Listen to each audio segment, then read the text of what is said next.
நம்ம பென்டன் சீரிஸில் காட்டப்பட்ட மோஸ்ட் பவர்ஃபுல்லான ஏலியன்ஸ் தான், அதாச்சும் ஸ்ட்ராங்கஸ்டான ஏலியன்ஸ் தான். ஒன்று 4 ஆர்ம்ஸ், இன்னொன்று ஹியூமாங்கஸோர். இன்றைக்கி இந்த வீடியோவில் 2 பேருக்கும் ஃபைட் வச்சா யார் ஜெயிப்பான்னு தான் பார்க்க போகிறோம்.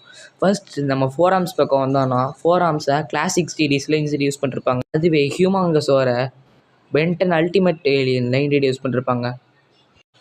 இந்த 4 ஆர்ம்ஸோட இனத்தை டென்டக்ராப்ஸ்னு சொல்லுவாங்க. அதுவே இந்த ஹியூமாங்கஸோரோட இனத்தை பேக்ஸசாரஸ்னு சொல்லுவாங்க. இந்த 4 ஆர்ம்ஸால் தன்னை விட பல மடங்கு வெயிட்டானது தூக்க முடியும். அதே மாதிரி தான் இந்த ஹியூமாங்கஸாராலையும் தன்னை விட பல மடங்கு வெயிட்டானது கூட ஈஸியாக தூக்க முடியும். இந்த 4 ஆர்ம்ஸ் பார்த்திங்கன்னா ரொம்பவே வேகமாக செயல்படக்கூடியது. ஹியூமாங்கஸோரும் ரொம்ப வேகமாக தான் செயல்படும். இருந்தாலும் 4 ஆர்ம்ஸை கம்பேர் பண்ணும்போது ஹியூமாங்கஸோட ஸ்பீட் கம்மி தான். இந்த 4 ஆர்ம்ஸ் பார்த்திங்கன்னா ரொம்பவே ஹைட்டாக குதிக்கும். ஹியூமாங்கஸோரும் ஹைட்டாக குதிக்கும். பட் இந்த 4 ஆர்ம்ஸை கம்பேர் பண்ணும்போது ஹியூமாங்கஸோர் குதிக்கிற ஹைட் கம்மி தான்.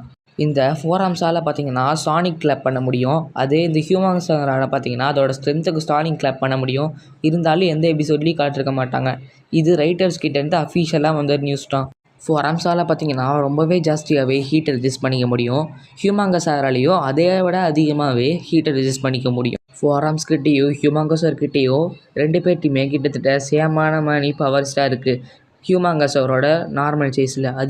அதுவே ஹியூமாங்கஸோர் எக்ஸ்ட்ரா ஆகும்போது அதோட ஹைட் மட்டும் இல்லாமல் அதோட வெயிட்டும் சேர்த்து இன்க்ரீஸ் ஆகும். ஹியூமாங்கஸோட ஹைட் பார்த்திங்கன்னா 60 மீட்டர் வரும் மேக்ஸிமமாக. அதுவே 4 ஆர்ம்ஸோட ஹைட் பார்த்திங்கன்னா 10லேருந்து 13 மீட்டருக்குள்ளே இருக்கலான்னு ஃபேன்ஸால் கெஸ் பண்ணப்படுது.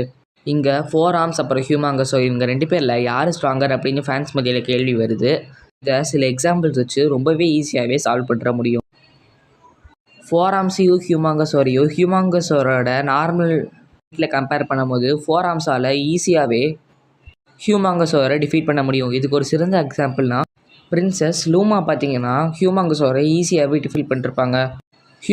ஹியூமாங்கஸோர் அங்கே டஃப் கூட கொடுத்துருக்காது. பிரின்சஸ் லூமா கிட்டே ஈஸியாக தோற்று போயிருக்கும். பிரின்சஸ் லூமாவும் ஒரு 4 ஆர்ம்ஸ் இனத்தை சேர்ந்தவங்க தான், அதாச்சும் டென்டக்ரான். ஆனால் ஹியூமாங்கஸோர் ஜெயிக்க கூட இன்னொரு வாய்ப்பு இருக்குது. ஏன்னா ஆல்மோஸ்ட் 60 மீட்டர் வரைக்கும் அது எக்ஸ்பேண்ட் ஆகும். ஒருவேளை எக்ஸ்பேண்ட் ஆச்சுன்னா ஹியூமாங்கஸோர் ஜெயிக்க நிறையவே வாய்ப்பு இருக்குது. சரி ப்ரோ, இப்போ யார் தான் ஜெயிப்பாங்க அப்படின்னு கேட்டிங்கன்னா ஹியூமாங்கஸோரோட பேஸ் சைஸில் 4 ஆர்ம்ஸ் ஜெயிக்க தான் நிறைய வாய்ப்பு இருக்குது. அதுவே ஹியூமாங்கஸோர் எக்ஸ்பேண்ட் ஆகும் போது ஹியூமாங்கஸோர் ஜெயிக்க தான் நிறைய வாய்ப்பு இருக்குது. இது பார்த்திங்கன்னா அஃபீஷியலாக கன்ஃபார்ம் பண்ணப்பட்ட ஒரு விஷயந்தான். சரி, ஓகே. இவ்வளோ நேரம் இந்த வீடியோவை நீங்கள் பார்த்துட்டு இருக்கீங்கன்னா நீங்கள் ஒரு பென்டன் ஃபேனாக தான் இருப்பீங்க. ஸோ மறக்காமல் நம்ம சேனலை இந்த மாதிரி கண்டென்ட்டுக்கு சப்ஸ்கிரைப் பண்ணிக்கோங்க. சரி, இப்போ ஹியூமாங்கஸோர் 4 ஆர்ம்ஸ் இது 2த்தில் உங்களோட ஃபேவரட் எதுன்னு மறக்காமல் கமெண்ட்டில் சொல்லிடுங்க.